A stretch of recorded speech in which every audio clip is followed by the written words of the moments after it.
where do you see the future of Chris Dyer's art and the way that you express it? Are you going to dive deeper into, let's say, more animations, the computer space, the digital space? Where do you see it? I know you said you want to stay in your studio and paint and give your knees a rest and not travel so much, but where are you considering moving deeper into as a form of artistic expression?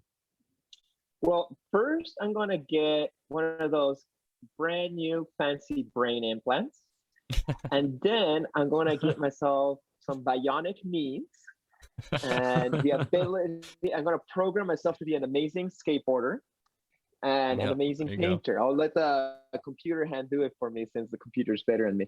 I'm gonna give you some reflections of something you said before about computers making art and music. Yes, maybe the computer can figure out the code to make a melody or a song that makes sense, or make a painting that looks like there were brush strokes and it paints the bowl of fruit or the portrait of somebody. But for me, what makes art is the fucking soul and the feeling and the human essence and the imperfections of the human that's then filtering in onto a canvas, into something physical. So I don't think the computer will ever be able to replace that human essence that's expressed through music and arts and the general arts.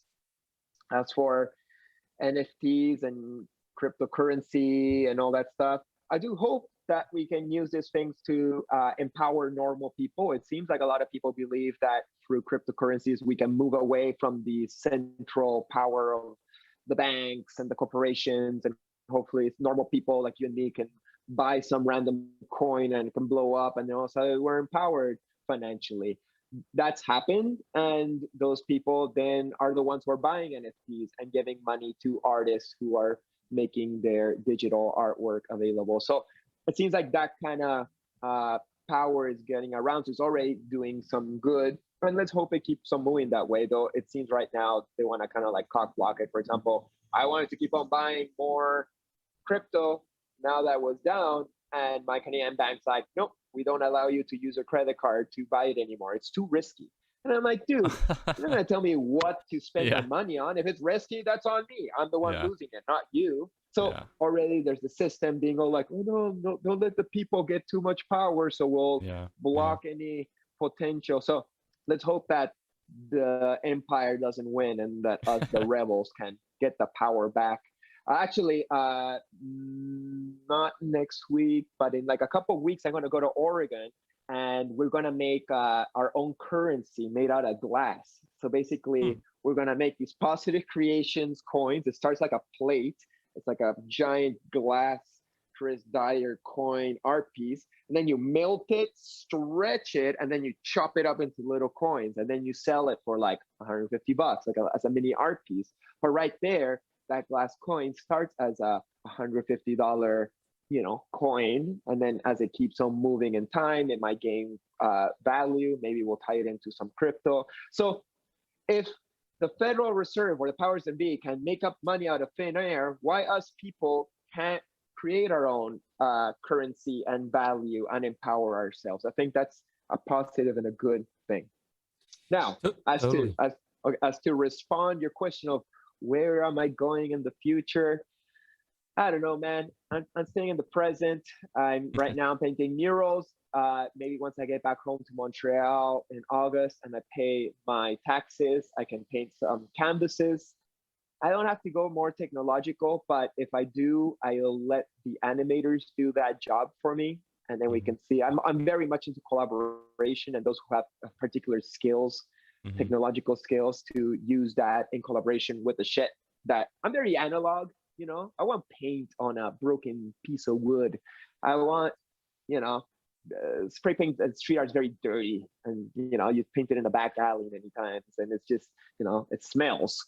And I like that, I'm very old school in that way. So I want to keep it old school. I want to keep it the essence, but I'm not afraid of moving to the future and collaborating with other technological people to see where we go together. That I want to sounds collaborate like with aliens. Yeah. I'll talk to my friends and see if they want to collab with you. Yeah, Yeah. nice, nice. Uh, what I like about what you're saying, man, is it's really merging with the old with the new, which I think is one of the most like fundamental essences of life.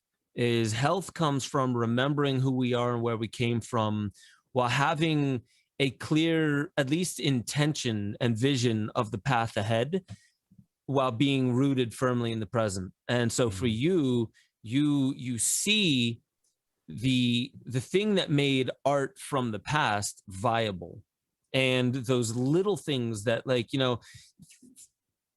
art that smells because it was painted in the back alley wasn't the original intention of it. It was a byproduct of it that became a sentimental, nostalgic piece of it. And remembering where that comes from, whereas like the digital art, you're only going to smell your computer screen if you try and scratch it and sniff it. So like what I like about it is you're willing to move into the future.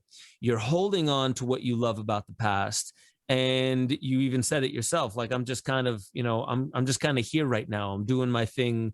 I'm moving on my art. And I just have to say, I want to reiterate what I said in the beginning. Terence McKenna said this, I forget what talk it was, but it was towards the end of his life when he was giving this awesome speech, and somebody said, so what's the solution? Like, what's the solution to all this? Because he was talking about like the nonsense of the collective mind. And he was like, I think art, and people just started cheering before he even finished his sentence. He was like, I think art, if we push the art pedal to the metal, then we will do, and now I'm paraphrasing heavily, we will do what we were meant to do no matter what the challenge outside is, and that's express what it means to us.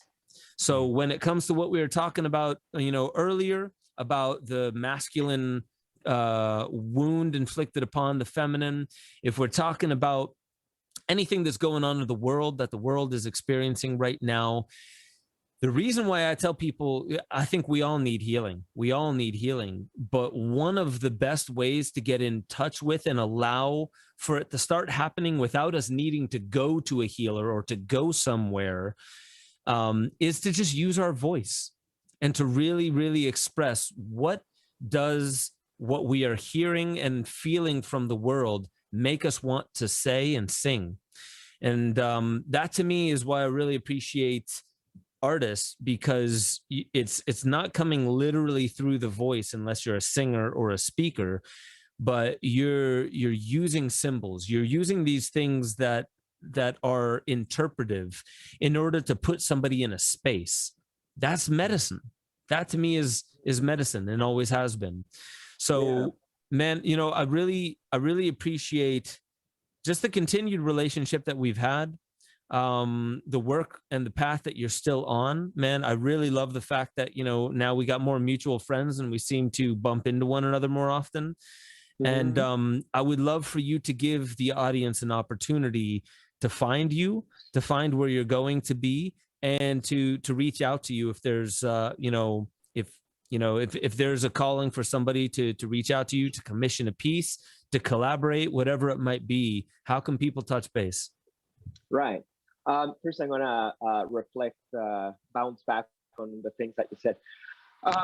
Yeah, art is definitely has the potential to be medicine for the people. Art and music, of course. Music almost seems more potent because you got lyrics to spell it out. But these days, it's not like we're all listening to the same music like in the 60s, where we're all listening to the same pop songs. Now, everybody's got their own style of music, and it's just very divided.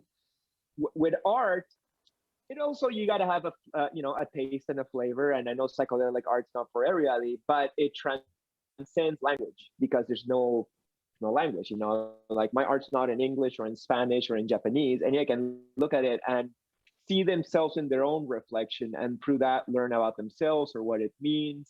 When it comes to psychedelic art or visionary art, these terms are kind of muddy, but it's art that comes from spiritual expressions, soul. And yeah, sometimes it can be a little bit utopic, but it's at least like a blueprint of going further from our human experience into like beyond our godly selves, or at least higher than just our normal human selves. It's like at least a direction of where we want to move. So I think it's good medicine. And you were saying before how there's this psychedelic renaissance. It's also happening through arts, like psychedelic arts, like getting everywhere.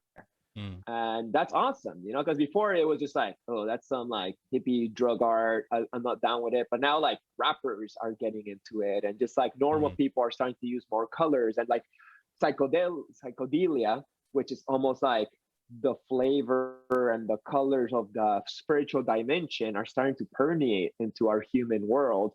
So that gives me hope, and hopefully more of this medicine keeps on reaching more and more people, as to bring the healing of all of us. We're all sick in different ways, and hopefully we can all heal and unite and create a better humanity. Make sure y'all head over to benjosephstewart.com, become a member. You'll have access to the growing library of deeper dives, where I talk about all the stuff that I really can't talk about on YouTube. Make sure you get involved in the Discord chat. That's where a lot of the conversation is happening, talking about new theories, being able to interweave into the greater conversation that is how we awaken infinity. That's our highest potential. And I just want to remind you, you are the most powerful technology ever known to creation. Wield it like an artist with a conscience.